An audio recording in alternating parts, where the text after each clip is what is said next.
Please. All right, guys, I'm super excited for this week. If you've been watching me on social media, it's because it's one of my really good friends' husband. And I've been saying it completely wrong. Like my friend has multiple husbands, but she doesn't. Anyway, you guys, I'm like really like, I can't tell you how excited I am because like during COVID, I tried to get him like a face-on-face interview and then I just let the ball drop. I just realized that I didn't even say anything back to him.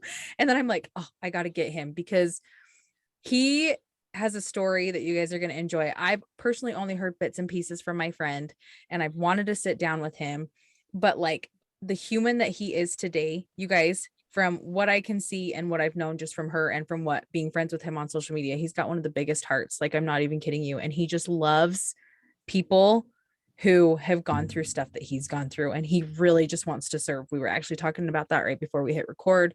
Like it's a passion of his. So I'm really excited for you guys to listen and hear from him. So his name is Cory, and Cory, I will go ahead and turn the time over to you and just share your story with us and whatever you want. Okay. All right. Well, thank you for that powerful interview. You know, I get teared up easily. So hopefully if I cry during any point during any of this, don't let it be awkward. I cry super easy. No, thank you. I'll cry with you. That. No, I'm an open book about all this stuff. I don't necessarily talk about it all the time just because not everybody has like a direct connection to it, or to a lot of people it can be kind of a little off-putting, or they don't really know, or to a lot of people, you know, like adoption or foster care or having a hard time in life, they don't really connect with it, or it's off-putting, or they don't know how to respond appropriately to that. I think it becomes easier as you become older in life and you kind of build the type of life that you want, right? So even though a lot of this stuff I'm about to tell you sounds super bad and sad, try to remember that there's like an upward trajectory in my life, right? So I got dealt a pretty bum hand at the very beginning. And it's just continued to get better every year for my entire life. So if you look at it from that perspective, that lens, it's a happy story, right? It just starts out pretty rough. So, and I don't know if there's any specifics that you want to hear about, or you just kind of, you know, if you just want me to start and we'll go from there, or however you want. There's a lot to cover, I guess. Yeah, no, just start. And then if we have questions, you'll kind of see us move or like interject, like open our mouths. You'll see us. Yeah, but yeah, no, go ahead. As I say, you'll see me raise my hand at some point and be like, question. Okay. So, Milena, as you know, I'm from Texas. I'm from Houston, right? I grew up in the inner city of Houston. My family's from like a small town outside of Dallas called Mineral Wells. Kind of like the wild childs. They would move to Houston or Dallas to go and grow up and be kind of wild. At an early age, before I was even born, you know, my mom got addicted to drugs and got involved into that kind of, you know, what lifestyle that comes along with that, fast living. And just prior to my birth, she went to prison. So I was born in prison. My friends used to actually send me little memes and stuff of babies in prison clothes, but I don't think I got any of those. I didn't get any I don't think I got like a striped onesie. But so that was kind of like the first time I was ever, you know, taken away from my birth mom. And I went and lived with my aunts and my cousins out in the country. And then after a couple years, you know, when my mom got out, she brought me back, and then we started living, you know, life on the streets. My mom was a drug addict, a prostitute. So we were homeless, you know, pretty often. There's a whole things that comes with that, you know, the new boyfriends that come along. Like I never went to the same school that I started at the beginning of the year that I ever finished at the end of the year, right? We constantly moved around. And I have two biological siblings, an older brother who's in prison. In fact, he just got out. He did 23 years, got out, I think made it 6 or 8 months, went back in, and now he's back out. In fact, my biological mom is incarcerated today, as far as I know. The last I heard, she was not too long ago, she was in the same hospital, like prison hospital that Joe Exotic guy was at down in Texas. So there's a little fun fact to lighten the moment. Yeah. And so, so I didn't really know my biological brother too well, but he was out here in Utah. And so eventually, you know, years go past, we're living pretty rough. I have a sister. She helped take care of me. She got pregnant at 14, somewhere around in there. And around that time, my mom went back to prison again. This time, like my sister wasn't quite old enough to have me, to take care of me. A lot of my family was kind of disconnected and moved around. You know, a part of my family in Texas is, it's kind of split down the middle, is like very successful. This side over here that all went to Baylor, TCU, that did, you know, well. Like my aunt that took me in when I was younger, you know, she was a pharmacy tech and had her own house. And then like the other side of my family is like old Southern white Texas trailer trash, right? That's kind of like how we're split up in between. And I don't think that is offensive. I connect with it. You know, it was what it is. What it Texas trailers down south aren't as embarrassing as they are up here. So up there, down there, it's kind of like, eh. But so, I was gonna say Delancey's Southern. That's why it's hilarious. That's why she's laughing so. I wasn't expecting him to say that. I was expecting, like you said, old white Southern, and I was like, oh, okay, I get it. I clutched my pearl. He's you know where park. Okay. You know where it goes. Yeah. And then, yeah, to the point to where, like, if you get a manufactured home, now you're a step up and you can look down on the trailer front. Oh yeah, absolutely. But yeah, but absolutely. I know what you mean. Yeah, in Houston, we didn't have to deal with much of that. I grew up in the federal project housing. So I grew up in 3rd and 4th Ward. They were old brick federal housing units that were built back in the 40s and the 50s. So if you've ever heard, like, you know, when during Katrina happened, Magnolia, Calliope, all these things that were destroyed down in Louisiana, that's the wards down in Houston. That's where I grew up. I was pretty much the only white kid in my neighborhood. Everybody else was Black or Mexican. Nobody had dads. Nobody was rich. Nobody had any money. So really, there wasn't like this crazy juxtaposition or contrast, right? We were all kind of the same. Yeah. And so we didn't really know too much about what being poor was, because everybody around us didn't have anything. Right. And so around the time I was like 10 or 11, my mom went back to prison. You know, she found her boyfriend. It's kind of funny. It's kind of, maybe, hopefully it's not too offensive, but she found her boyfriend with another woman who was also a prostitute. But it wasn't like finding, because if you're both prostitutes, it's not really so scary. But I think she was more upset that they were like smoking up her drugs, right? How dare you smoke up all my crack with another woman? Oh my God. And so she grabbed a peppermint schnapps bottle and beat them both with it. Oh my God. My mom was a pretty violent woman. Growing up, you know, like her mom, the same age I got taken away from my mom, my grandmother was gunned down in a bar. I have family members that have killed people. I give you an imagine, and there's a reason why my brother had been in prison for so long. So we kind of grew up around that type of environment where she was never ever scared to fight men or do anything. In fact, that's how I got my first Nintendo, right? Because we couldn't afford anything like that. So my mom went in and beat up the guy at the video store and took the Nintendo, and we drove away, you know, kicked in all the windows. Wow. And that was just kind of the world that we lived in, that if you had something other people wanted, it was going to get taken. And if you wanted something that someone else had, you could take it, or you could find a way around it, whether it was selling dope, hustling, whatever it is, sneaking in windows, robbing houses, whatever. Yeah. So we grew up pretty wild, which there's a little bit of comfort or freedom that kind of comes with that kind of poverty. Like if you're not really expected to be anything with life, if you think you're just going to end up in prison anyway. Well, when you're younger, you know, we used to get up and ride our bikes or take the bus to the airport and steal people's luggage. And that was a fun day activity to us, right? Other kids were going to the museum or the zoos, and we were stealing luggage or figuring out ways to steal from ice cream trucks or drug dealers or whatever else we could do, right? Everybody else went to the park and played. We broke into your car and stole your stereo while you were playing, and then we were about our business. So around that time, so she beat up those people. She got sentenced to prison over that. So I got taken away. And because nobody else could really take me at that time, and they didn't really know everything of who was what, I was placed into foster care, right? But at the beginning, as you know, the system moves incredibly slow. You know, you don't just like go in straight into foster care. So there was like this like group home orphanage type thing that used to be down by the jail 53rd South, somewhere around in there. There used to be the old DT right there. This was kind of next to it. And eventually these people came to see me from the Utah Youth Village. It was beautiful, you know, this really nice, beautiful couple.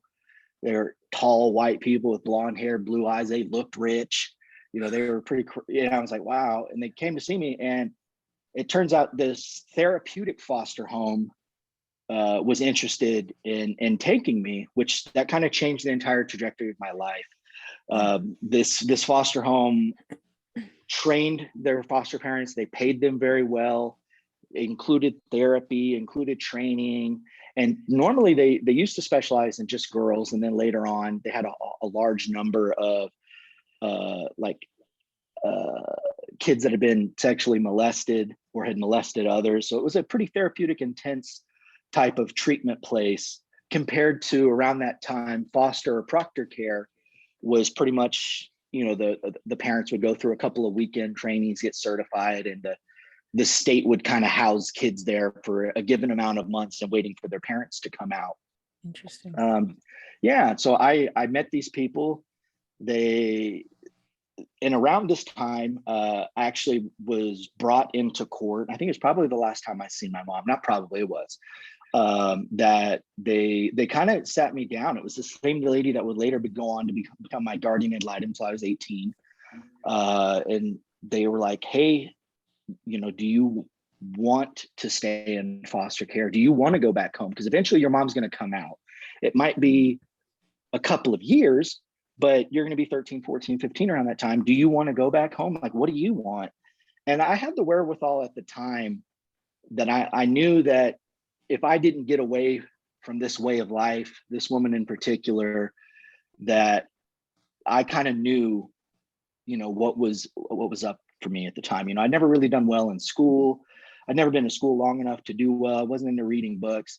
I never knew I was like, had any type of intelligence. I didn't know I was any different or special. I just knew that, in fact, a teacher had sat me down once before and told me about the Point University that I was going to be going to. And he told me about this university. He was telling me that I was going to prison soon enough. And I would have. I was a pretty wild, reckless kid. But I knew that that's like, I didn't want that. So I told them, I would rather stay in foster care or maybe be adopted or something like that. I didn't want to go back to my mom. And so the last time I saw my mom, I had to go into court. She was shackled up, and I had to tell the judge face to face and in person that I didn't want to be with my mom anymore. That was a very emotional moment. But it completely changed the trajectory of my life. You know, I wholeheartedly believe. Can I ask, how did she handle that? Is that something you would share? Like, did she do anything? That's just like when you said that. She was tearful. You know, she looked broken and beat up, but I think she was emotionally manipulative long before then, right? Okay. You know, she would get really drunk all the time and tell me about this family called the Jacksons, that it was this rich Black family that was going to come and get me, and I was going to move away with them and live in this big house. And like Michael Jackson? I was going to say like the Jackson 5. It sounded a lot like that. My mom wasn't the smartest of women, but the way that she told me this thing, she made this threat. I was like, well, shit, call them up. Let's go get them. This sounds like how was that a threat? That's like, well, it was kind of, I was a huge mama's boy, right? Being from the South and the Texas, I was a huge mama's boy. Like I always wanted to, like, I remember one time she quit drinking for a couple of weeks, and I came home from school and she was in the living room drinking, and I was like, what are you doing? I thought you quit. She's like, I'm celebrating. I was like, all right. So I kind of I'm celebrating being sober for a couple of weeks. Yeah. You know, she used to have me go and with her boyfriends, and they'd toss me over a fence to go collect boxes that they had thrown into the fields while they were working in the warehouse. You know, I remember we used to buy pounds of weed and roll it up on the table so they could go sell it in bars. I'd seen my mom, you know, assaulted and raped and beat numerous times. I've seen her do horrible things to other people. So I was pretty, compared to the other kids around my age in general, it was pretty surprising. And now that after my wife and I taught Sunday school to kids that were around that age, I never really thought about it. I was just like, yeah, that was normal. But now I can see a kid at that age. It scares me today. But at the time, it's fast living, right? You grow up fast in Texas. You have to figure it out. And you're in a pond or you're around sharks, so you have to either be a shark or you're going to be food. And so when I came here, they brought me here, none of the other kids were anywhere near at my level, so it was easy for me to start these same type of predatory behaviors, right? Taking over type of people. But as I soon found out, there's always someone bigger. You can still get bullied, you can always get punched. So circling back around, so I chose to stay into the foster care thing. I didn't know really where that was going to take me. I didn't know what it was going to be like. I'd never lived anywhere that had like structure or discipline or two parents. I'd never lived in like a house that had a mortgage on, like an owned house before then. It was always these apartments or these federal projects that we lived in. Yeah. And so they were in this van and they took me home. They had a beautiful home. It was like in North Layton next to the golf course. And as we pulled into the neighborhood, they were like, look at all the homes, which one do you think is ours? And I looked at the biggest one and I was like, I don't know, that one. And it was, this house had 3 kitchens in it, 18 bedrooms. It had a slide going downstairs. It had a game room with an arcade. The husband, Tim Thomas, he was he owned a construction company, like drywall, general carpentry. And the wife was like a stay-at-home mom that did foster care. They had multiple foster kids. We stayed upstairs. They had 3 children that were kind of like downstairs. And it was just like this whole other world of, living with a family, right? Getting up, having a regiment, having a routine, going to church on Sundays. It was the first time I'd ever went to an LDS church. I ended up converting later on, but it was like this weird kind of sense of normalcy for me that to me was scarier than anything I'd ever seen on the streets before, because I didn't know like how to live like that. You know what I mean? Like when we used to, we'd always have like, you'd have a pallet on the floor and you'd wake up, dig through some clothes. Mom was out doing whatever. You'd throw on some clothes and hit the road and come back home in the nighttime. So you'd kind of figure out what you were going to do that day. Whereas now I had like chores. I was like being held accountable. And that was kind of the interesting thing about this foster care program at the Utah Youth Village is they had these point cards that we would tally up at the end of the day to determine whether you had privileges or not, right? Being able to play, eat what you want, do all these things. And they were teaching us how to be accountable.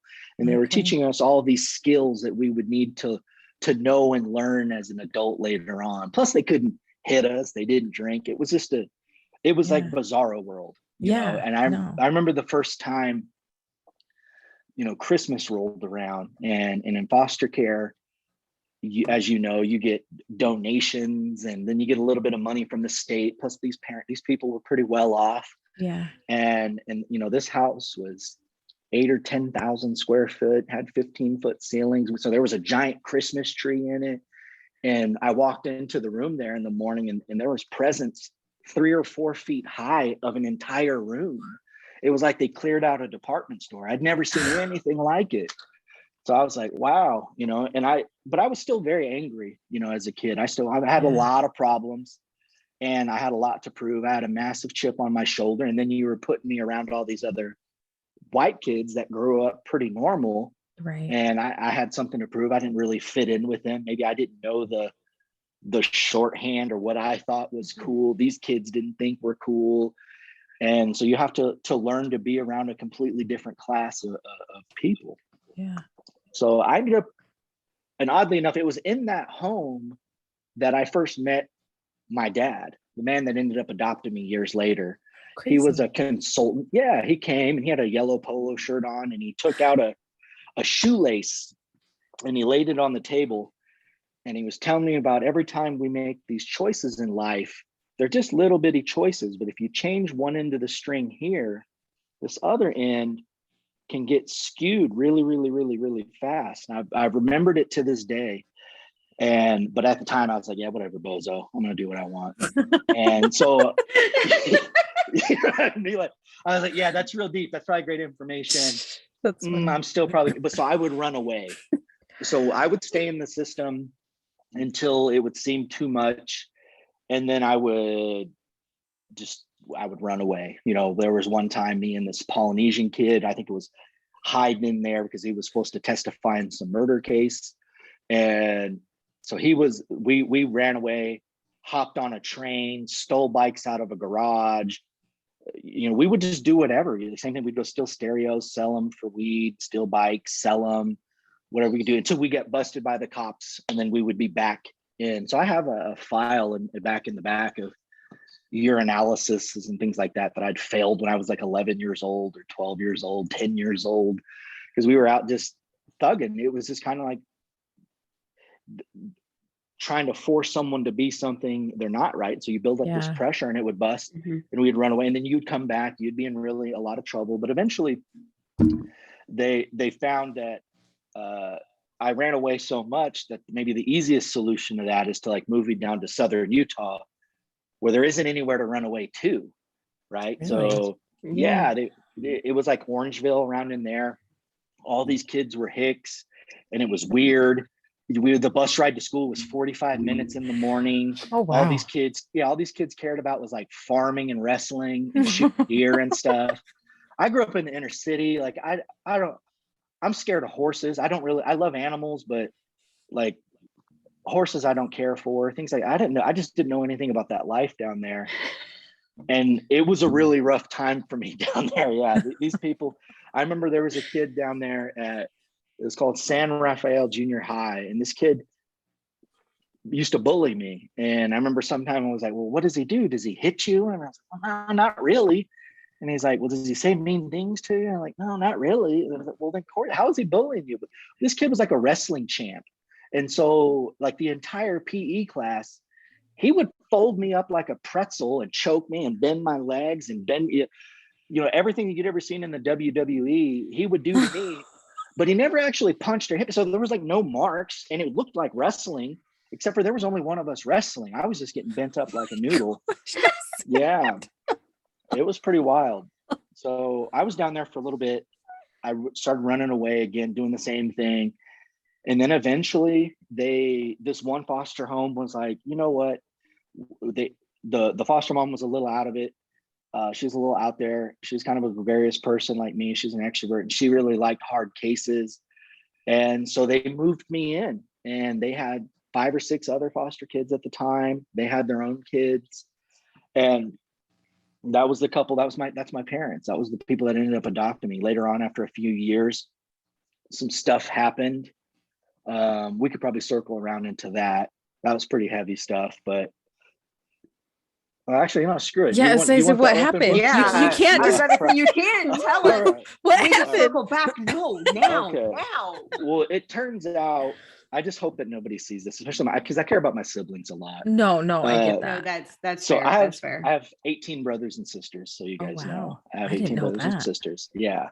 So my mom, who's on my birth certificate now, my adopted mom, it later came out that she had some inappropriate interactions with some of these foster kids. And then later on, around the time, like when I was in high school, it was like, because my dad had some suspicions. Some of the kids that kind of spoke out. It was a couple of, it was 3 or 4 kids. And then there were some other stories. There was some stuff kind of going on. And she got sent to prison for 8 years for having sexual relations with children. And yeah, that was my younger siblings. It's their biological mom. So I'm always, I'm a little sensitive about that. I love them to death. Yeah, that makes sense. It was really, really hard on them, because it completely disrupted our entire family life. Foster care was my dad's, it was his well-being, right? That was not only how he made his money, it was his career, it was his passion, it was how he was known. They received rewards and awards. They were acknowledged for that. They were known in the community as that. And because of that, he had to sell the house. He had to move away. He lost his job. My siblings lost their mom. Yeah. And then there's obviously all the ridicule and everything that comes along with that, right? Yeah. So she went to prison for 8 years. In fact, I was at the hospital or the medical lab where I met Heather. I worked there for a decade. But I think it was in 2011 when she got out. Shortly after she got out, she committed suicide. She was at her parents' house, and so she passed away a number of years ago. But as you can imagine, what that does to the children that have already been suffering to begin with, that kind of grew up with half their life, no mom anyway, and now there's this other thing. So, but shortly before that, when they stopped doing foster care, the foster kids that were at home, they adopted all of us, myself, my younger brother Billy, and my older brother Ed. And so they adopted us. We moved to Pleasant Grove, and it wasn't long after that all this stuff kind of blew up, And so that was pretty devastating to the entire family. But over the course of all of this, I was able to look back. I told you guys about the first foster home that I was in, the Thomases. All those children that I was there with, all but two are dead today. Goodness. Two of their own children. All of the other foster kids that I was in the system with, whether one had a heart attack at 18, some of them had killed themselves, some of them overdosed. And you start to realize, if we look at prison statistics, we know that over 70% of people that are in prison today were in foster care at some point in their life, whether it was a kind of like a weekend thing or a long-term thing. And we look at recidivism rates. Really? I didn't know that. I didn't know that either. Foster care statistics are startling. They are terrifying. A part of it is because of the way that the system is organized, trying to, they'll go to whatever lengths that they can to put you with. So later on, I started volunteering with DCFS. Yeah.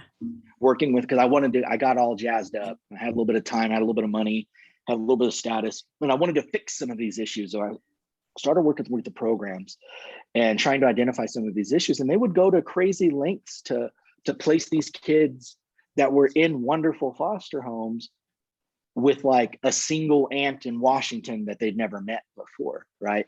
So the way that the system is organized, there's a lot of issues there, but also too, you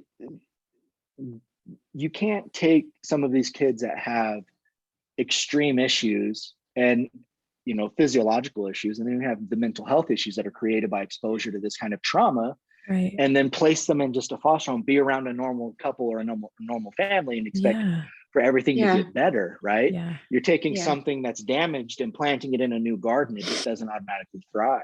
Okay. And the state has kind of to them, they wash their hands with it, but we know that foster care is it's a feeder system into our prison system, right? And that's typically, because if you think about it, if you were 16, 17, 18 years old, your chances of being adopted out of foster care are very, very low. And the chances of you being a well-established, thriving adult are very, very low, because a lot of these people didn't have, so it wasn't until I was in foster care, and this is going to sound kind of like braggadocious and weird, but it wasn't until I started going to school regularly that I realized that I had some type of capacity that I wasn't aware of before. I excelled in school. I was white. I was male.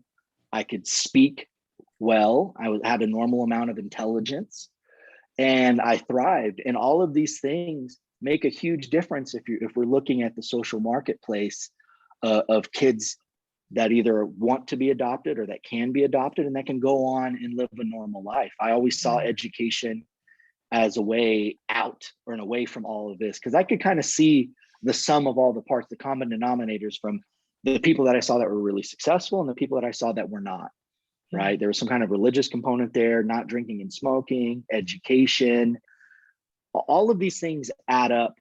And it's hard to teach the importance of doing hard things or being disciplined to children because it's not fun, right? Waking up and making your bed or doing your homework, all of these things are terrible things, but you're instilling into your children that we have to do daily things that we don't want to do every day to have a better life, to do well. Yeah. And if you grow up around kids that have never had to make any of those choices, well, when it's time for turning 18 even if you grew up from a normal, well-adjusted, happy, well-off household, is hard enough, right? Yeah. Nobody teaches you how to apply Yeah. for college. Nobody Yeah. teaches you how to do your taxes. Nobody teaches you how to pay your bills. I remember when I moved out, my brother and I got an apartment, and the first thing I did was buy the most expensive stereo I could. And I got an Xbox, and I had a TV that was sitting on a banana box, and I had a big sectional that we got from the DI. But we had no food, we had no other furniture, we had no beds. And I remember I was so hungry one day, and that we had some potatoes. So I was like, well, hell, I'll make a baked potato. That's pretty filling. And I called my dad, and I was like, hey, Dad, how long do you have to bake a potato in the oven? And it was like over an hour. And I remember I was devastated. It broke because I was hungry now. It's like an hour and a half to eat a potato. Yeah. That's the worst. That's like the lowest thing on the list. But you never really had to, like, you know, I mean, like, I wanted to make Kool-Aid or something. It's like, well, you need to have a pitcher, a ladle, and sugar. Mm-hmm. You gotta like have all these things. Like if you're just starting out, it's like I can't buy 10 things. So, you know, and learning to be a person is difficult. Learning how to, you know, getting a job and then paying all your bills and watching your paycheck disappear. And you're like, I got $70 to rock it out for the next 2 weeks. I was like, this is bullshit. Like, I don't want to do this. This isn't fun. Yeah. I got $70 to last me 2 weeks. Why? And so, you know, I went off and did my own thing. But a lot of these other kids that if you didn't have all of these luxuries or privileges, right? If you're not a white male, right? Or if you're not even a male, right? Women face completely different challenges. Yeah. You know, they're going to go out and you guys can get pregnant and someone else can run away and leave you with that. Right. You're constantly interacting with predatory people, and every guy that you guys meet wants something from you. You know, when you're a young male, you don't really deal with that same type of challenges. And then being in Utah, right? We're going to face specific challenges based on our race, on our religion, on our gender, our ethnicity. You're not going to really find it easy to find a group of friends that look and sound like you if you don't fit some of these boxes, right? And we know these boxes make up the majority of our state, so it's a very difficult place to be. Yeah, Delancey, you totally should come to Utah.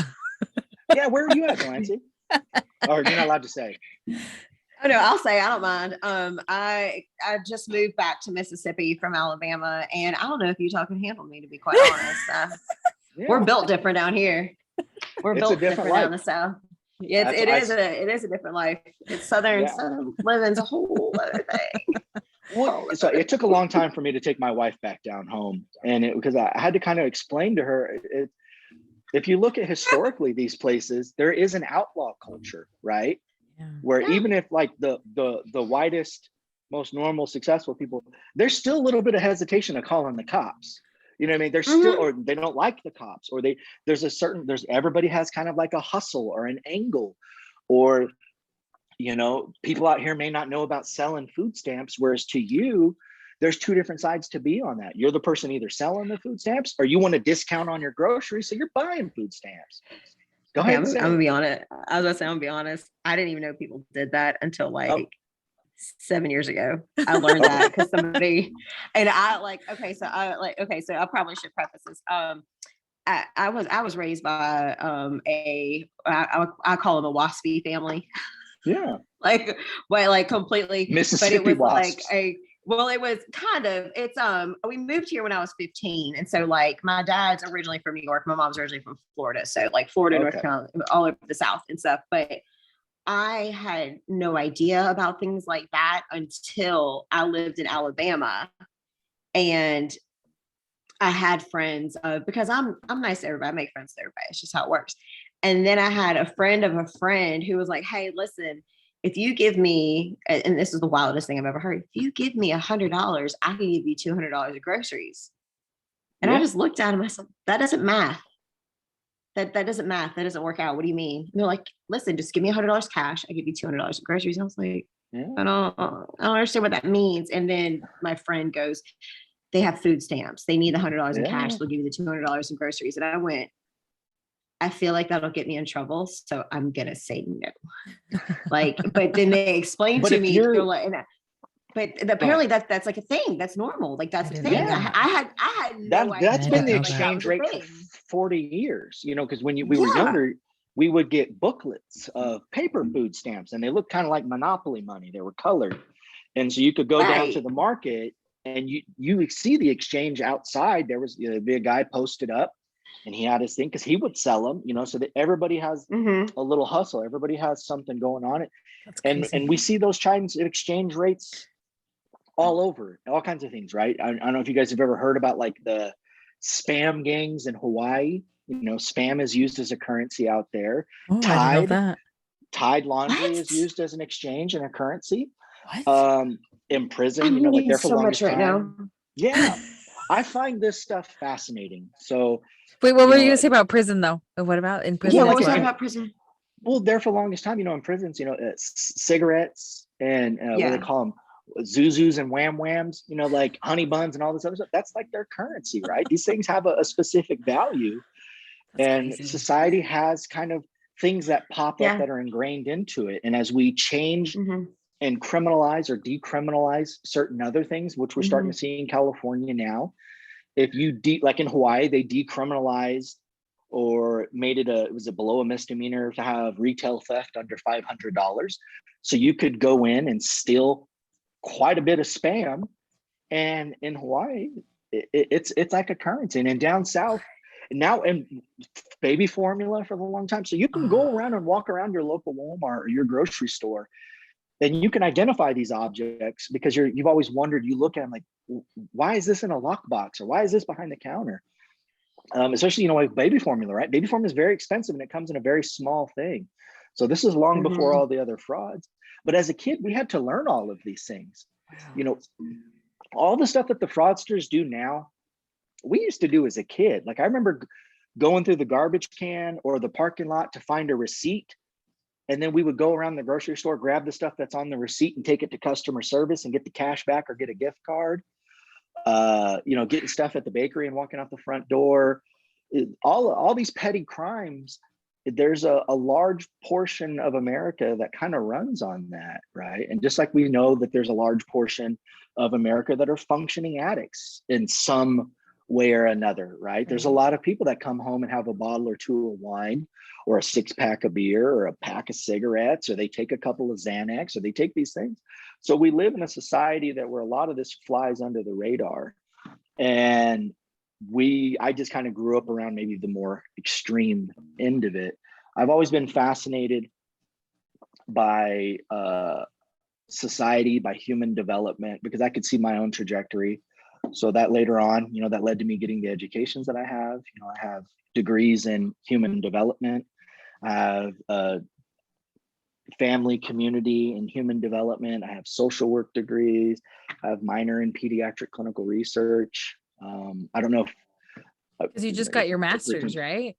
Yeah, so which is amazing. Like that's what I think is like one of the coolest things with like just listening to everything. And I mean, you're probably not done, but just everything that you've gone through. And like I like that you preface that at the first, like you're gonna hear this hard shit, but you're also gonna hear that like I love that you said about education. Like you loved education, even though you're like, I don't feel like I'm smart, and you just excelled. You know what I mean? Like you're like, oh, maybe I can do this. And I just that's like I think the coolest thing about you. And then just like how much love you have for those same people. Like you just want to help, you know. I love it. Thank you.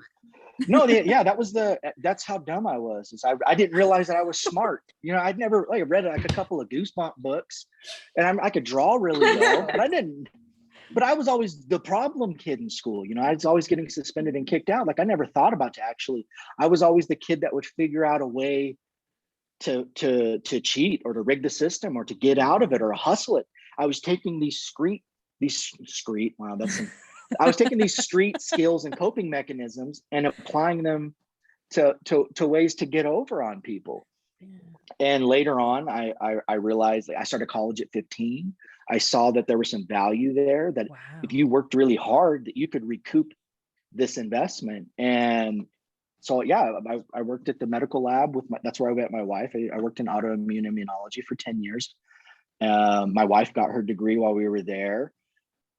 we later on, we opened up a few small businesses, and while I spent my time there, I realized that I wanted to do something more with my time than accumulating wealth or money. I got to a position in life to where I could pay other people to work for me while I improved myself, right? When we look at the way that the economy is set up, that's what the people at the top do. The people at the top pay other people to work for them so they can improve their lot in life.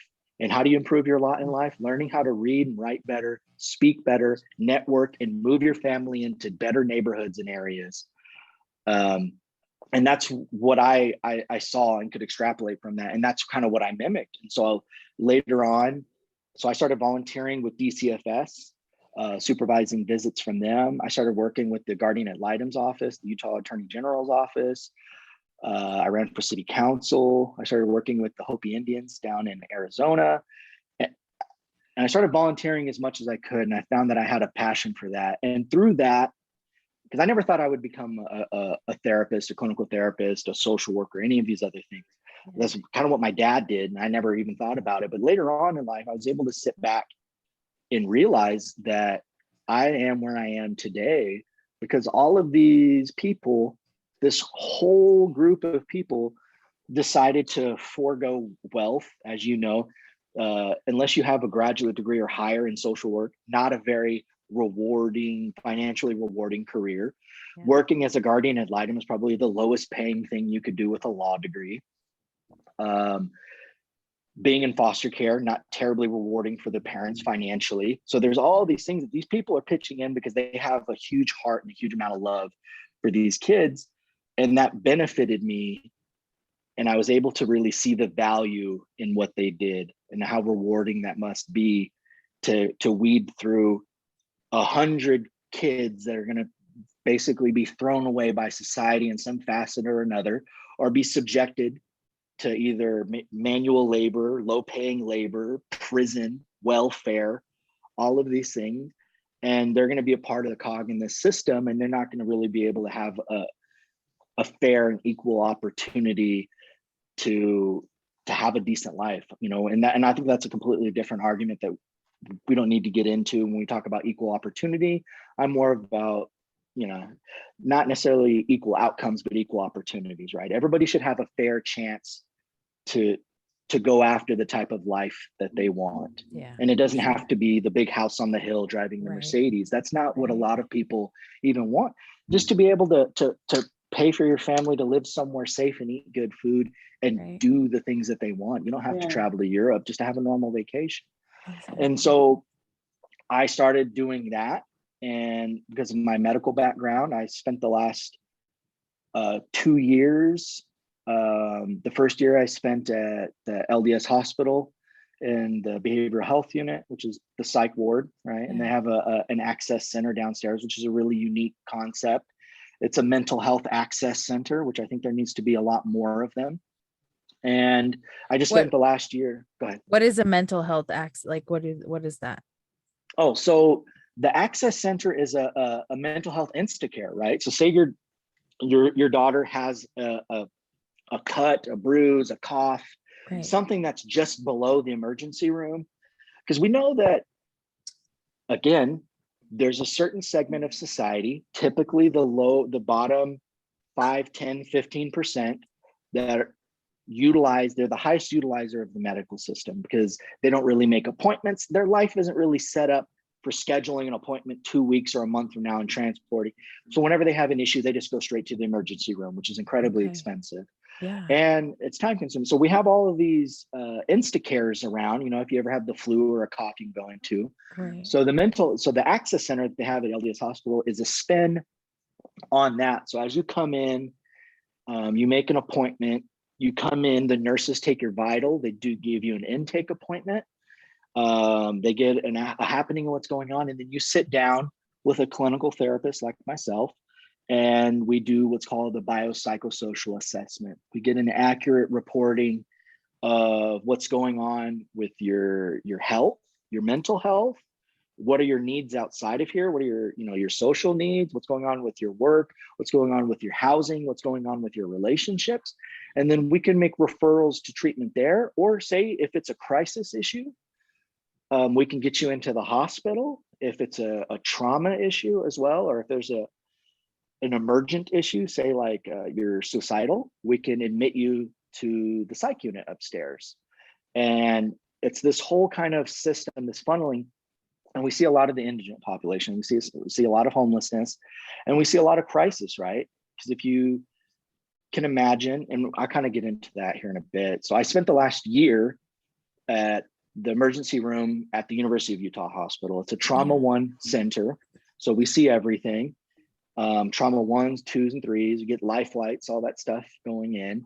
And then I rotated through all of the other acute and internal medicine, different levels of acuity, from intensive care, which is ICU level, which is about, the highest you can get, to acute care, which is kind of the low, and then the emergency room. But if you think about it, going to the hospital for most people is probably one of the most traumatic things that they'll ever experience. No, for sure. And so there's a need and a use to have therapists there.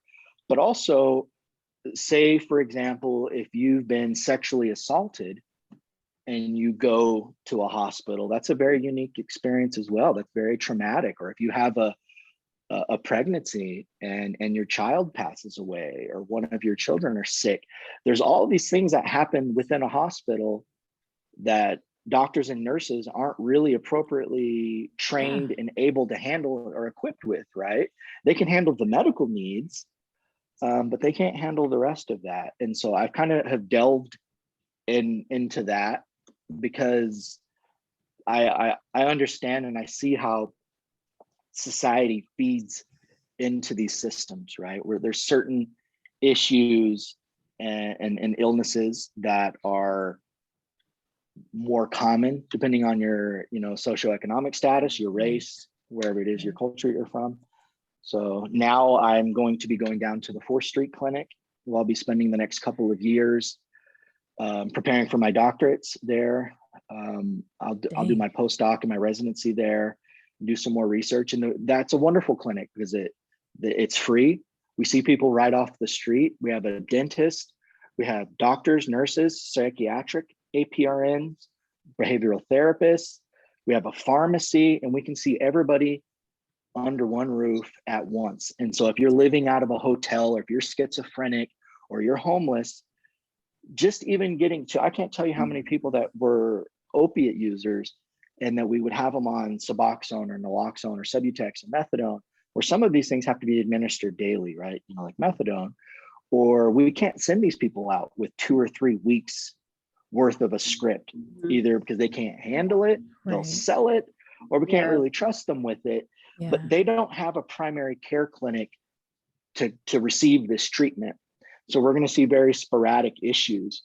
And I can't tell you, during the course of becoming a clinical therapist, that I've seen people from all walks of life. I've dealt with multimillionaires, I've dealt with people off the street, I've dealt with celebrities, missionaries, businessmen, anybody, athletes, anybody and everybody you can think of is experiencing or will experience or have experienced at some point in their life some type of mental health crisis.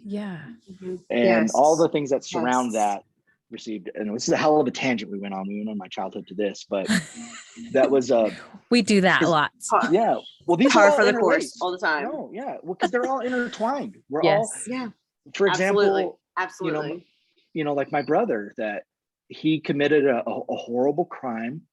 When he was young. In fact, I used to get prison inmates from the prison when I was up at the hospital. I had one guy that was completely covered head to toe in Nazi tattoos, and these people had stomped the life out of him because of some horrible things that he did. And you have to make that choice to put all that other stuff aside and treat them as a person, right? And deal with the actual needs. But the way that things are being set up, that if we don't talk about these issues and address them, and then they're only going to get worse, and they're going to creep into other areas to where, it's really easy in an affluent area for someone to send their kid to a resort type of therapeutic center rehab where they spend 40, 50, 60 grand, everything's hush, hush, quiet, and then it comes back and it never gets talked about. Not everybody has access to those type of resources. There's a lot of things that are out there, but say with like my biological brother who just did 23 years in prison. Yeah. From when he was, so he's basically been locked up from when he was 18 to now he's in his 40s.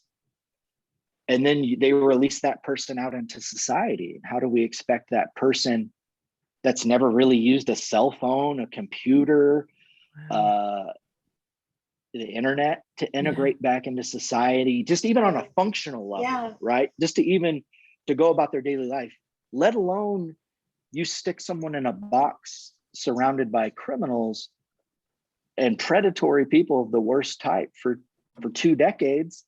How do we expect for this person to come back into society? And obviously that's an extreme example, right. But we see a lot of that these kids that are in foster care aren't receiving.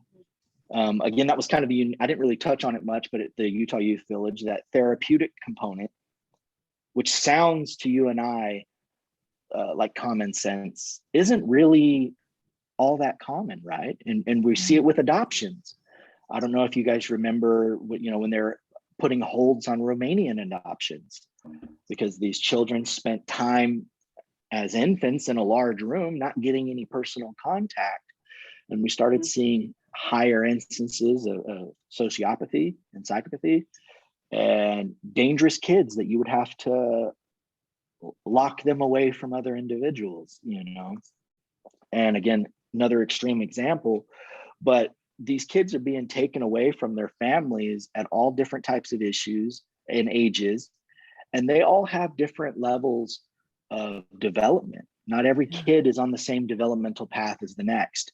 And so a lot of these issues and these windows that we see through our beginning psychosexual stages of development that happen in infancy and on, once those windows close, it's really, really, really, really difficult, if not impossible, to reopen these stages of development and repair some of these damages and these traumas. Right. And so we're wiring these children at their core, at their base, right? The oldest part of their brain, their id, their eye system, like if you're a fan of mindfulness, that these children are wired by trauma to respond and react to trauma. So they're going about their entire life as if with the same type of neurofunctioning as someone that's under intense trauma at the moment. Yeah. Right. So trying through with therapy as a psychotherapist to try to open up those pathways again. And there's a lot of interesting stuff coming out and about. So it's like our hands are full as clinicians and practitioners of trying to treat current ongoing trauma, and then dealing on the other end of it that we see in the clinics of the after effects, what happens when that doesn't get fixed, and in the 20s, the 30s, 40s, and 50s, because it's ongoing. You're going to deal with that forever. So I went on a hell of a tangent. So if you have anything to correct me, or you want to touch back on. No, I did want to, oh my God, my phone. Okay. So when you were saying that you like ran with that kid is like before you went to your family, where did you guys sleep? That was like, I know random, but like that was a question. Like, where did you guys sleep? Well, growing up, I slept on park benches with my mom. So sleeping on like a bench or breaking into a car or finding an abandoned building or just going all night long. Or sometimes some of these kids, we would get in touch with like their biological mom that they got taken away from. We'd go crash there. Anything and everything. That was the least of our worries, is to finding somewhere to sleep. But there were a couple of times where like I was just so tired that I was like, I called the police. There was one time I called the police on myself. It was like 11 o'clock at night at a 7-Eleven. I was done running. I didn't have anything left in the tank. And I was like, hey, I'm so-and-so, come and get me. And so you'd go to DT for a couple of days and you'd be placed back in the system, right? You get funneled back into it. Yeah. That's so crazy. There would be all different types of, because the goal was you would try to make it to like a city center, right? Because you can get into a city, then you have a lot more options and things available to you. Interesting. The further you are away from a city, like when I was down in southern Utah, I'm trying to think I slept in I don't know if I could say, I was young. I broke into a church one time, LDS church. You're so funny. I don't know if I can say it. Yes, you Yeah, can say it. Yeah, I love how he pauses. It's like, can I say this? Yeah, say it. Yes, you can say well, it. you got to check for what do they call that? The however long they can charge you for. Was it a statute of limitations? Because some of these were actual crimes, like broken, like a post office. These are federal crimes that. I'm pretty sure you're good. The only one that I think that would be like if you kill somebody. I think anything else has already run its course. I think you're good. We never did anything. I watched Law and Order. Yeah, goes back to what we were talking about before about legal advice and therapy advice. Milena and I were talking about it before. That, everybody, before someone gives legal advice or financial advice, they say this is not legal advice or this is not financial advice. Consult so-and-so. But if you ever notice, everybody will tell you how to live your life or give you therapy advice 100%. or mental health advice. No disclaimers, 100%. no nothing. They just give it out there. They're like, this is how you should do it. It's like, cool story, bro. No, absolutely not. I actually have a question because you mentioned whenever you did go and you went to foster care, and it was for lack of a better term, like quote unquote, like a normalcy, like a normal presentation of life that you had never experienced before. You had mentioned that was more scary to you than the way you had been living. But I'm curious if at any point, I mean, that's what you were raised in. Was there any point that you looked around and was like, God, this sucks. Like, I don't know. Like, was there any level of fear that you had prior to that? I guess is what I'm trying to figure out. Yeah. So just like we were talking about earlier, I was born in traumatic situations. I was around it. I was surrounded by it.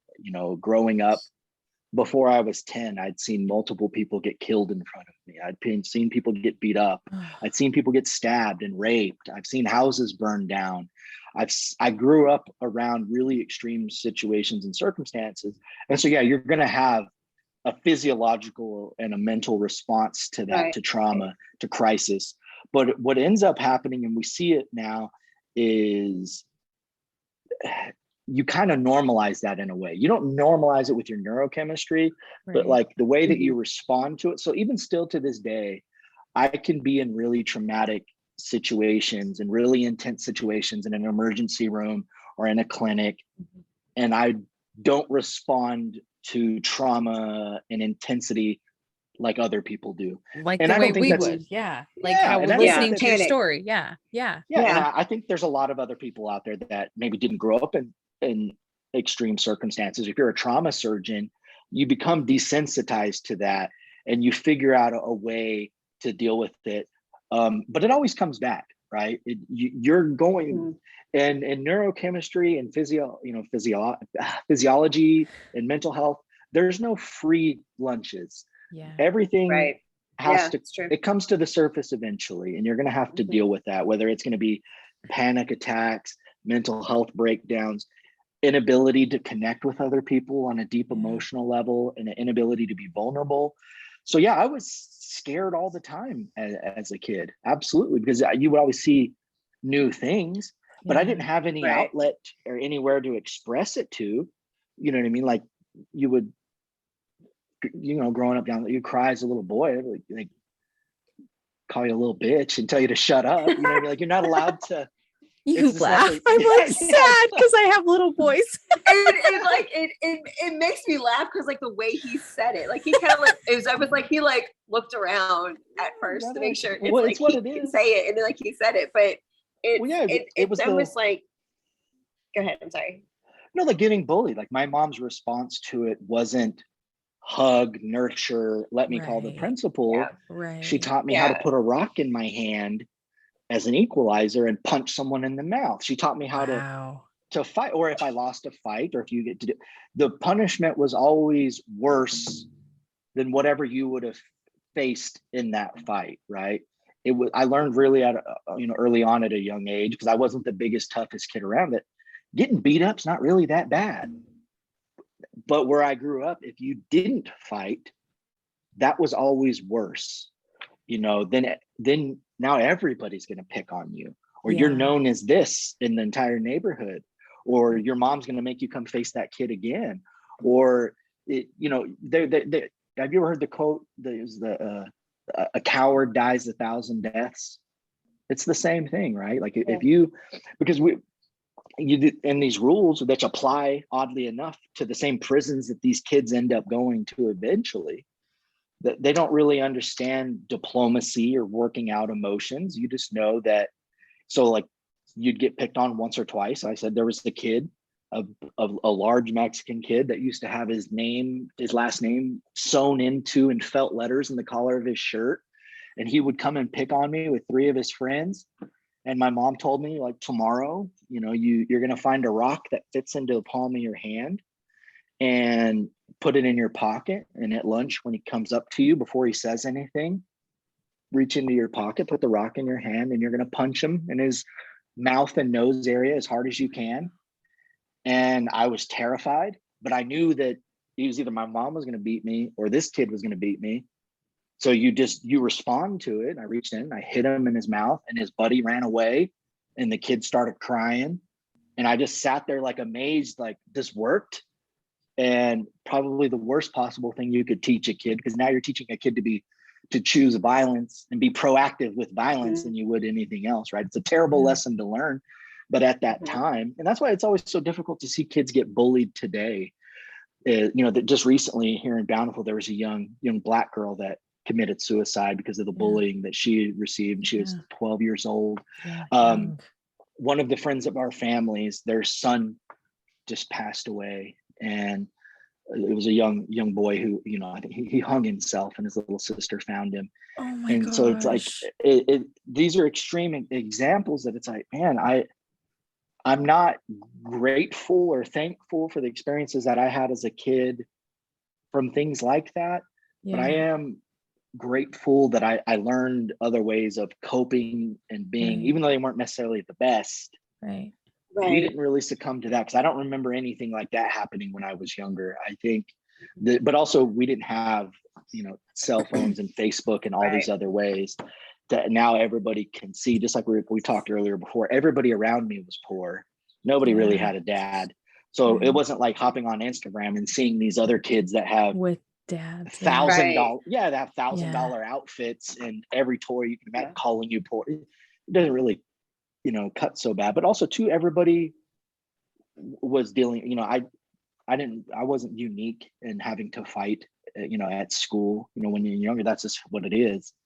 But I did find that, and also I wasn't, like I said, I wasn't a bad. I think I joke a lot of times that, I'd probably lost 20, 30 or 40 fights before I ever won one. And that like made me who I am today.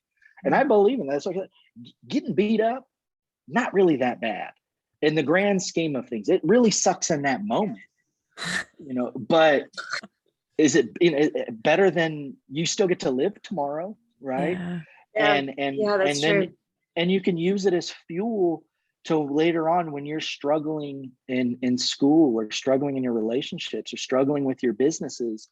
You're going to have to dig down deep into a part of yourself and to find something and a reason to motivate you, right? We know that successful people get that way not because they're just born into it. Some are, with nepotism, but when things are rough, we see high suicide rates in entrepreneurs, because eventually, because it's the most personal thing you could do. If you think about it, if you dumped your entire life savings into something and it doesn't work out, what is your other option?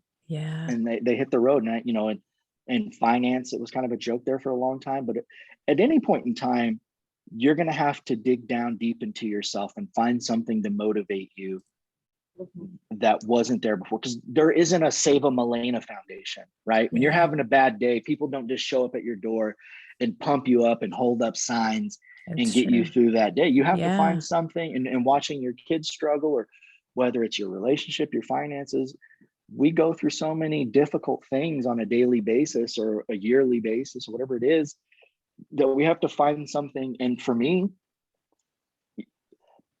I can look back at those hard times and know that, well, at least it wasn't that, or at least it wasn't that, or I can handle it. I don't know if you guys ever heard the term, catastrophizing, right? Where there's cognitive dissonance. So whenever we go through things in life, typically there's a part of your brain, because we all have the same kind of reactions to everything. It's fight, flight, or freeze, that your brain, in a way to protect you, makes everything seem much worse than it really is.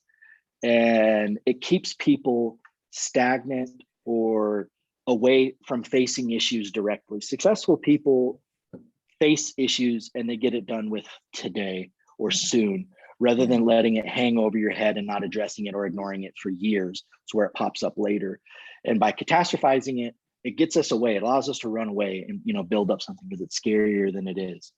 I had my driver's license suspended for years in my early 20s. And I probably had 30 or 40 cars during that time, never had insurance, never had registration, never even dealt with it, because in my mind, the process of getting my license back or facing a judge or whatever it was worse than. And then when it went time to do it, in fact, I was with Heather at the time. I was dating my wife at the time. She wasn't my wife then, but I remember went to the DMV, signed up that day, and I remember walking out being like, wait, that was it? It was just like some paperwork. Like I didn't have to go to jail. I didn't have to pay. Like it was just like paying some fines. Yeah. But in my mind, and how many years went by that I allowed that to affect my life negatively.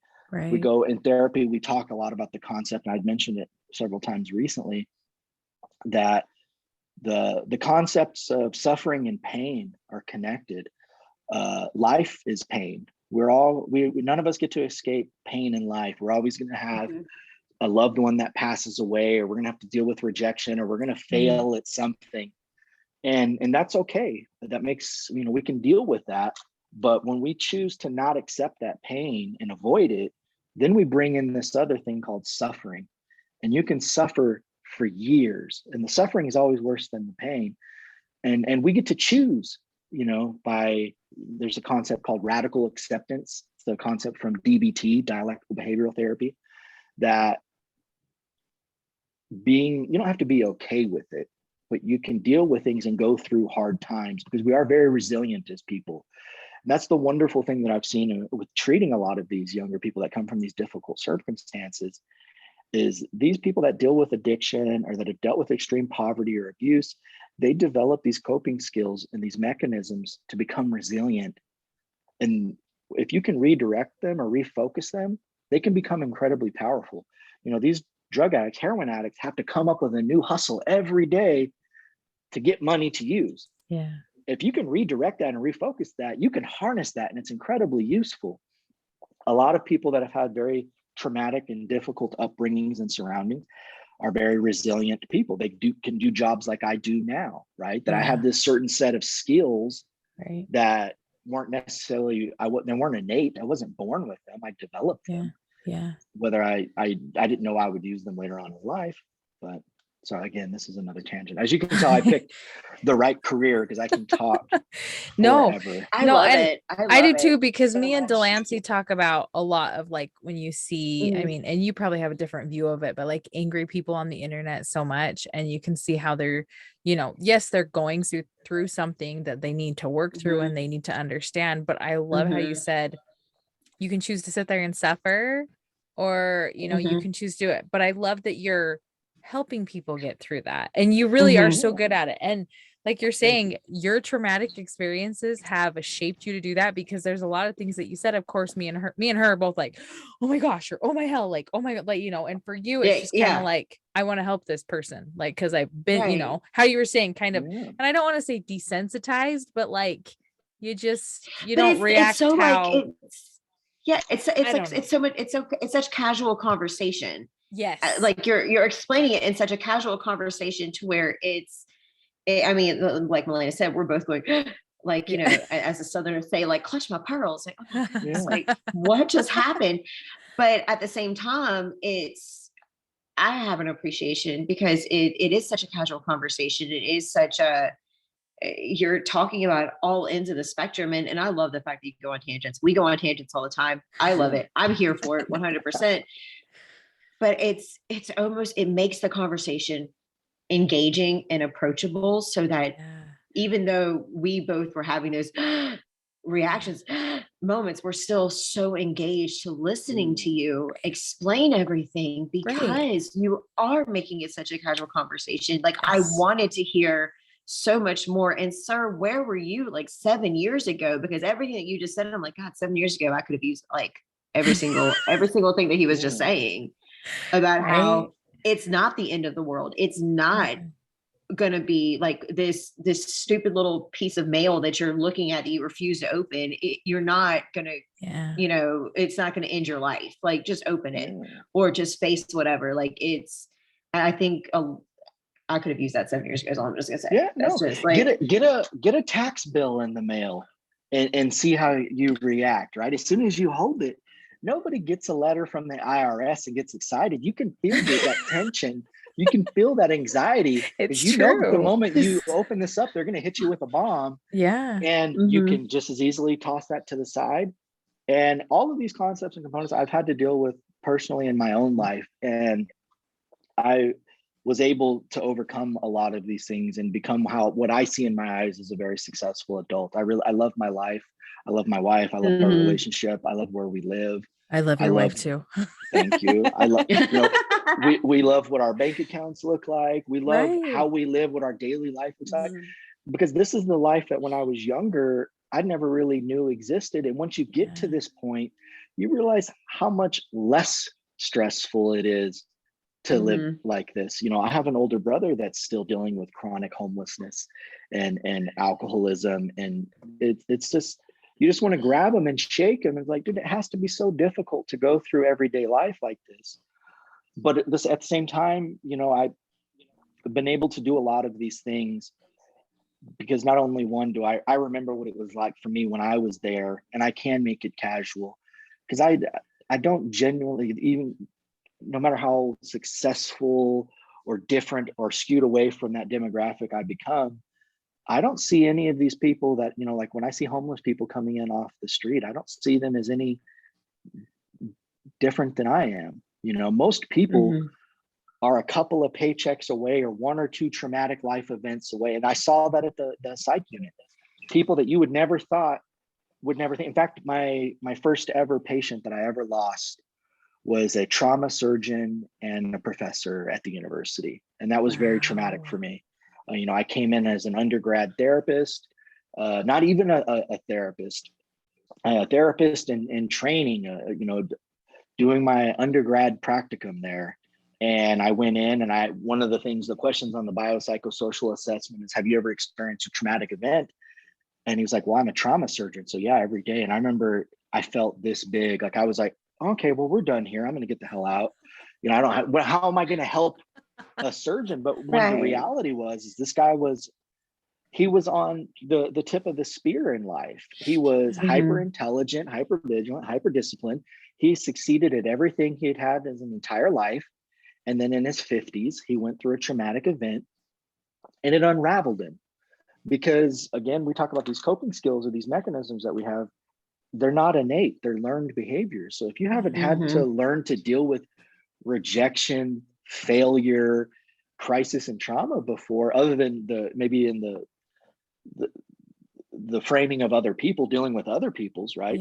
We all have the best advice for other people, but when it comes time when it happens to us, it's a whole other thing, right? It's because there's these processes and there's reasons for that. We can get into that another time, but this guy didn't build any of those. He was free of failure. And so even though he was a really high performing, well-built guy that made tons of money and had everything going for him, it only took one traumatic event to unravel and ruin this guy's life. And I'd seen multiple stories like that. When we talk about in mental health, that it's pervasive. It ekes into every culture, age, demographic, socioeconomic group, state, country. It's worldwide, and we're all going to have to deal with it at some point in time.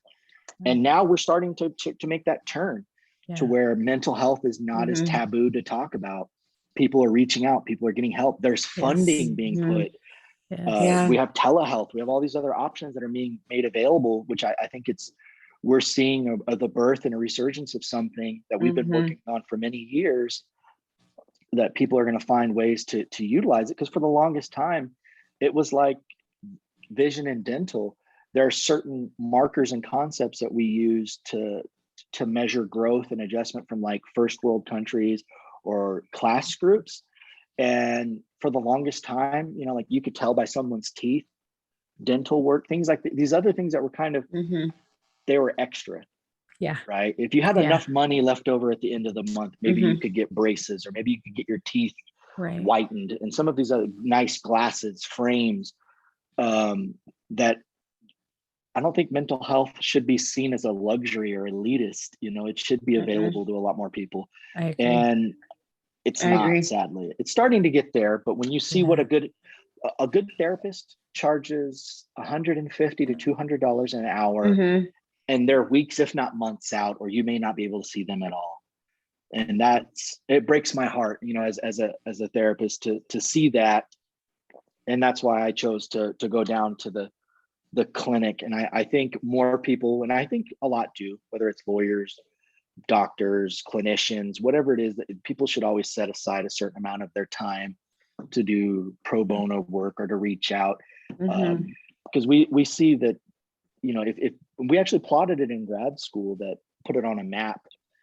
And Lance, you may not be familiar with the way Salt Lake is laid out, but all of these therapists that didn't accept insurance, that were cash only, that were higher dollar amounts, which you would equate to better therapists, right? They are all on the east side of the freeway. You know, and then who takes Medicare, who takes Medicaid, who takes these lower amounts? They're all like on the west side of the freeway, right? And so you would, I didn't know that. Yeah, it's oh my hell. I don't like money, that. power. No, I don't like that. But at it makes sense. Like here, like how you were talking about, you know, you lived up on the hill. I mean, yeah, North Layton, because I freaking live in Layton, and I'm on the west side, but I'm not on the east side. But like seriously, the houses up there are massive. Like I know exactly, like kind of probably not the general, but like they're huge. They are so big. Like it was like right up there next to like that Fruit Heights area. And it was, and just the same thing now. In fact, one of the offers that I'd fielded recently, there was a a pediatrics offer, and then there was another offer to go out to Park City, which, you know, Park City is super high paying. Yeah, it is. And it's like, okay. And then we see because now there's all these different ways to monetize it. And just like kind of like what you guys are doing now, there's a bunch of therapists that are coming out and doing like Instagram pages, podcasts. They're becoming like influencers in a way. They're kind of like monetizing, which is interesting to see. I'm not, you know, for it or against it. I like to just see it. I follow a couple of them, but we see it in school districts, right? Depending on, and as a mom or a parent, you want your kids to get the best possible care. And if you have insurance, or if you have a little bit of something, but when it comes to a couple $100 an hour, 1 hour, most people don't have an extra $1,000 a month to spend on therapy. No, that's no. And that, so it's like, because I'm one that just has recently, like at the end of last year, I started going, and my husband was so for it, because he's like, I don't care. Like, I don't care if you feel like you need to go. We will figure it out. Like, we will figure it out. And I think somebody needs somebody like that in their corner too. Like, he was 100% on board with it. He was like, go. I don't give a shit of how much. That part. Go, it's Melena, the best money just you can go. spend. Yeah, and It's it really has been. Spend. I love my therapist, and she's helped me heal in so many different ways. And I necessarily may haven't been like through crazy traumatic shit, but I've been through shit that I really needed to like deal with. And I'm forever grateful for her, and it's 100% worth it. I tell everybody that. I talk about, I go to therapy all the time, because everybody needs to know that no matter how sane people look, everybody benefits from it. You know what I mean? I was about to say, nobody knows. Yeah. Nobody knows what inner battle somebody is fighting. Right. All of us at some, like you made that perfect point, Cory, is that at some point in time in your life, everybody battles with some form of mental health, something or other. Yes. Like we all do at some point in time. And if you don't have a partner or people in your life that are going to be supportive if you go into therapy, and if you don't have a therapist that's going to be supportive of you healing, right, because there are some therapists, like, I mean, I worked with a psychologist at one point in time in my younger years when I was about 19, and I truthfully could not stand her. Yeah. Right. It wasn't the right fit, but I went anyway for the time being, and it wasn't the right fit. So I think when you find somebody that you like, Right. your experience where you love them so much, or the people you work with, Cory, like it makes a huge difference. And that's some things that people, I think, need to acknowledge as well. Like, if you don't click with one therapist, it's okay to go to a different one. Yes. Yeah. And that's the advice It's my cousin okay. gave me. My cousin's like, go give it a couple times. And if you don't vibe, don't be like super disheartened. Go find somebody else. 'Cause Yeah. He goes to therapy Exactly. too. And he's like, it's not a bad thing if you have to find, It's you not want to click. terrible. Yeah. You want to click with the person Yeah. you're going to be sitting down and talking to. I totally get that. Yeah. Yeah. I'm a big It's supporter of 100%. firing your therapist. I remember when I came into the hospital the first time and I was working with, because again, I'm a medical therapist. So my focus is a little bit different. And so I choose on trauma and crisis and what comes along with that. I have an intense interest in women's health, reproductive health, sex therapy, but mostly for right now, it's crisis and trauma, right? As it pertains to a medical setting. But so I came into the hospital wide-eyed. It was the first time I was, working with a whole group of therapists, these people that I wanted to become. And I was like, man, I put them on a pedestal. And over the course of working with them, there were a couple that were just assholes. There was one that was messed up, and I had to kind of re-click. You realize, oh, Cory, these are people. These are people. They don't have all the answers. You don't have to be super well developed and high functioning as an adult to get a graduate degree or to get clinical hours. And we try to weed out as many as we can. But even beyond all that, you have to find someone that you click with. That's I'm not a big fan of doing therapy in perpetuity. I think you should be working towards something. If you can afford it and you're okay and willing to do it, to go in and do check-ins and checkups and just talk and kick it, cool. But your therapist, you should be able to work out on paper and track your progress and see what you're working on and see what you're doing. Talk therapy is okay, but you can become involved in it. You can learn about the modalities that are being practiced. Therapy works better with evidence-based practices. Not everybody is a psychoanalyst. Not all psychoanalysts are great therapists. I actually butted heads not that long ago in the ICU. I had a patient that he had a stroke, so we had to cut open his skull and get in there and take the blood clot out. And so his head was swollen a little bit, so he looked a little bit younger than he was, and his head was shaved. And I walked into the room, and there was an old lady standing next to him with gray hair down to her shoulders. And I made the number one, like, it's a classic mistake of all clinicians. I assumed, and I was like, oh, do you have your mom here with you? And the moment it came out of my mouth, I was like, Cory, what the hell did you just say? And she was like, actually, I'm his wife. Because there was like another old guy sitting in the corner, so I thought they were his parents. Yeah. And this late, so I have to do a psychosocial assessment on this guy. I need to do therapy with this guy in front of his wife. And 5 seconds in, she said, oh, by the way, I'm a psychologist. She's like, oh, she's a neuropsychologist at the U. She's like, I'm also a neuropsychologist here, by the way. And I got 3 more questions out. And she looked over at her husband. She's like, do you even want to answer his questions? And this woman took me to task, and she was super abrasive and rude and terrible. And I went and talked with another therapist friend of mine, and she knew I got half the story out. And she's like, was this the lady's name? And she's like, oh yeah, I used to work for this lady. Because you have to remember, some of these people just do research, right? And so they have very limited clinical exposure or patient exposure. But also too, they're human.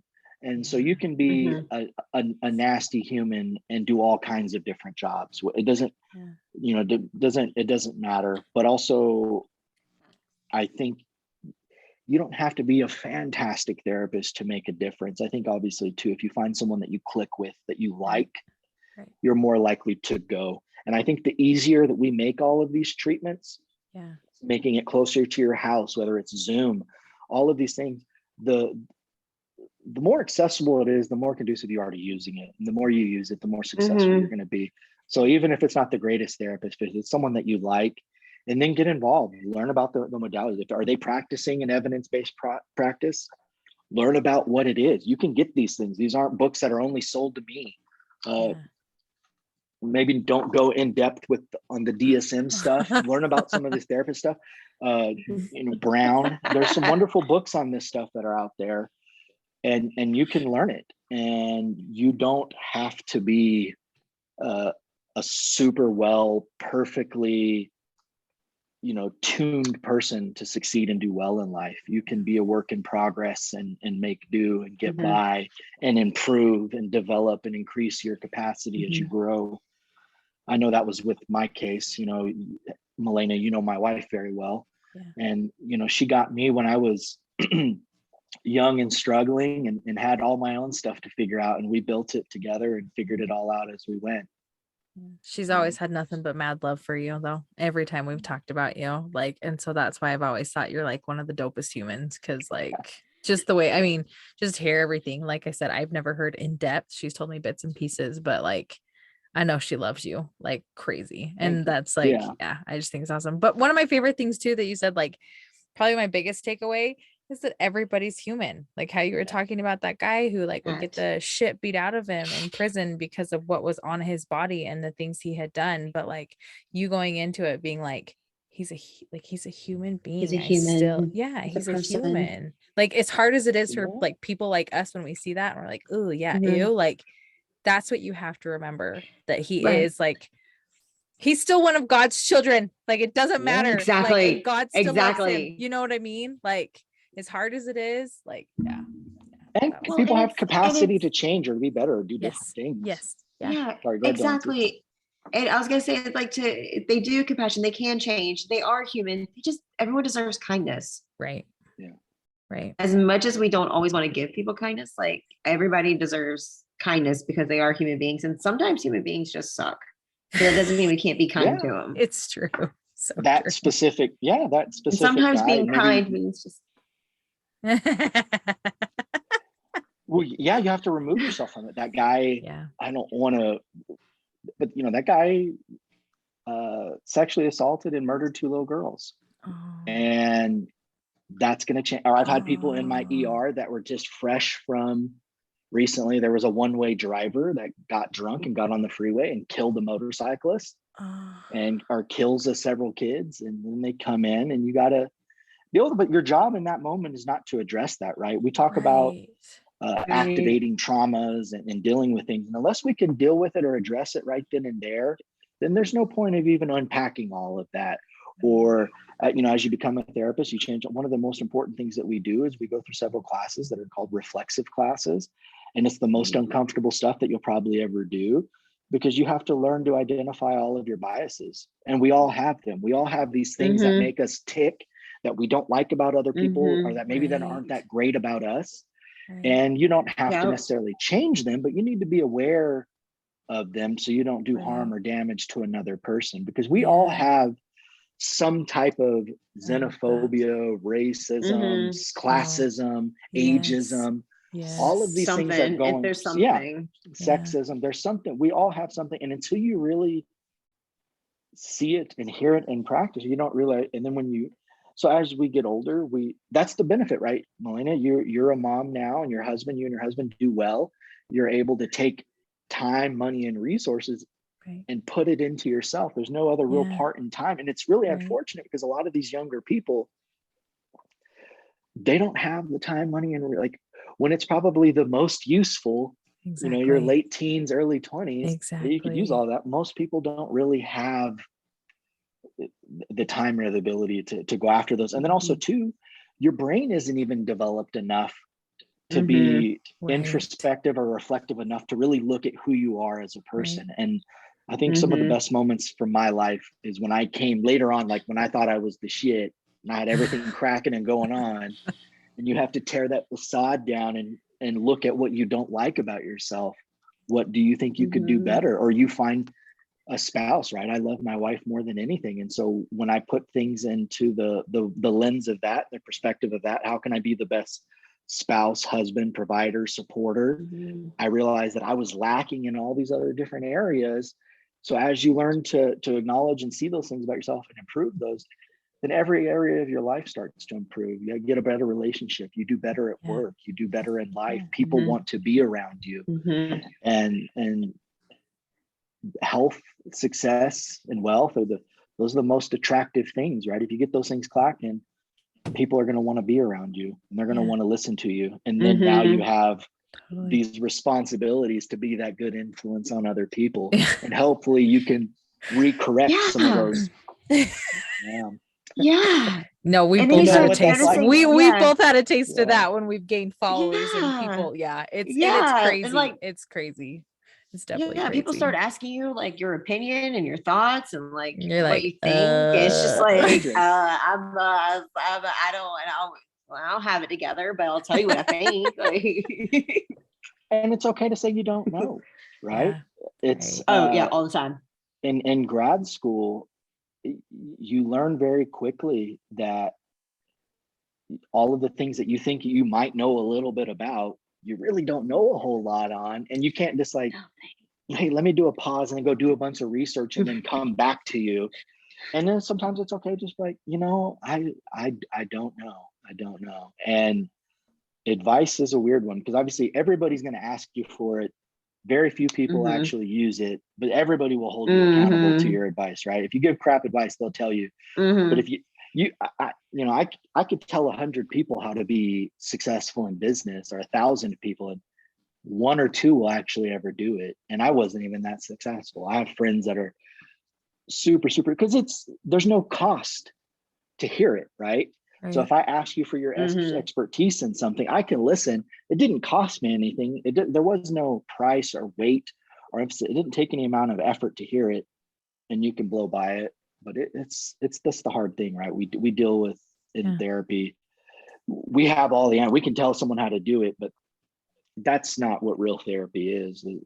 Figuring out a way to work within the confines and the parameters of their actual life.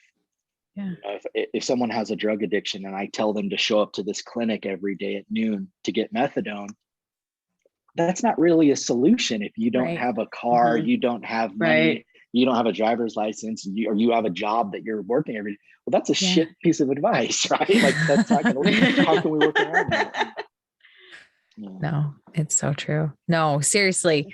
I've genuinely loved this, because I love that it's like turned also into more learning, and like, just again, I'll just reiterate it. This is exactly why I wanted you to like interview you, because thank you. You are somebody that has come out of the rubble, I guess you could say. But like, well, he's been the phoenix. He's been the phoenix of his own. I like that. I'm not going to say it because we're recording, but it's the phoenix of his shit. I will say it. There you go. Don't say it for me. Yeah. Well, no. And that's what I love. And that's what I want a lot of people to see, because like, we have a lot of people that follow us that are like either so scared to adopt or do foster because they don't want to mess up, or they have these angry adoptees, angry older adults that are so pissed off at their past. But I'm like, I want people to see that they have control, and people can become a beautiful, awesome, amazing human like you, with everything that you've been through. Like, and so it's like, I don't know. I don't want people to give up hope, because like, really, because there is hope. Because there is hope. I mean, he's proof that there is hope. Exactly. Like, there's hope, no matter how bad it is, no matter how bad you think it is, there is a light at the end of that tunnel. Right. I'm so glad he's just a good guy. Everything so much. No, like everything I've heard from Heather, he's hilarious. Fantastic. He's hilarious on social media. I'm honored Thank to be one of his friends, but he is so funny. Like, so too funny. Many compliments. It's uncomfortable. No, you take them all. Oh no, Delancey, you froze. Hopefully you're still there. She's frozen. Is she frozen to you too in this position? She's frozen in the Home Alone face. She's back. There you go. Anyway. Did you have any other questions? What face was I making? Oh Lord. Was I making a face when I froze? Was it terrible? You were just like this. Good. Anyway, do you have any other questions? Oh, that's for Cory? horrible. No, just thank you. Yeah. You're very thank welcome. you Thank for you. I keeping so- appreciate having me on.